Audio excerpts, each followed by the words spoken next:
Shri Adoor Prakash M P നമുക്കൊപ്പം ചേരുകയാണ്. Shri Adoor Prakash M P, ഒരു ജീവൻ നഷ്ടമായിരിക്കുകയാണ്. ഇതിലിപ്പോൾ KSEB സ്വകാര്യ വ്യക്തി മരം മുറിച്ചു മാറ്റാൻ തയ്യാറാവാത്തതാണ് അപകടത്തിന് കാരണം എന്ന് പറയുകയാണ്. യഥാർത്ഥത്തിൽ എന്താണ് അവിടെ സംഭവിച്ചത് എന്നാണ് അങ്ങേക്ക് മനസ്സിലാക്കാനാകുന്നത്? ഞാന് അവിടെയുള്ള പാർട്ടി പ്രവർത്തകരാണ് എന്നെ വിളിച്ച് ഈ വിഷയം പറഞ്ഞത്.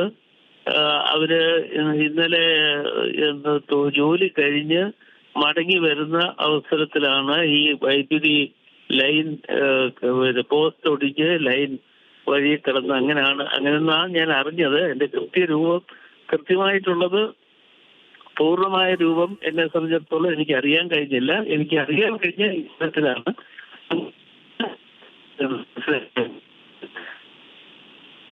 ശരി, അതാണ് അങ്ങേക്ക് മനസ്സിലാക്കാനാകുന്നത് എന്നുള്ളതാണ്. ഏതായാലും മരങ്ങൾ മുറിച്ചു മാറ്റാൻ ആരും ആവശ്യപ്പെട്ടിട്ടില്ല എന്നുള്ളതാണ് സ്ഥലം ഉടമ പറയുന്നത്. പക്ഷേ അതേസമയം പോസ്റ്റിന് ബലക്ഷയം ഉണ്ടായിരുന്നു എന്നുള്ളതാണ് നാട്ടുകാർ പറയുകയും ചെയ്യുന്നത്. ചന്തു ചന്ദ്രശേഖരാണ് അവിടെ നിന്ന് വിവരങ്ങളുമായി നമുക്കൊപ്പം ചേർന്നത്. ഒരു ജീവനാണ് നഷ്ടമായിരിക്കുന്നത്. തിരുവനന്തപുരം നെടുമങ്ങാടാണ് പൊട്ടിവീണ വൈദ്യുതി കമ്പിയിൽ നിന്ന് ഷോക്കേറ്റ് 19-കാരനായിട്ടുള്ള ഒരു ചെറുപ്പക്കാരൻ മരിച്ചത്.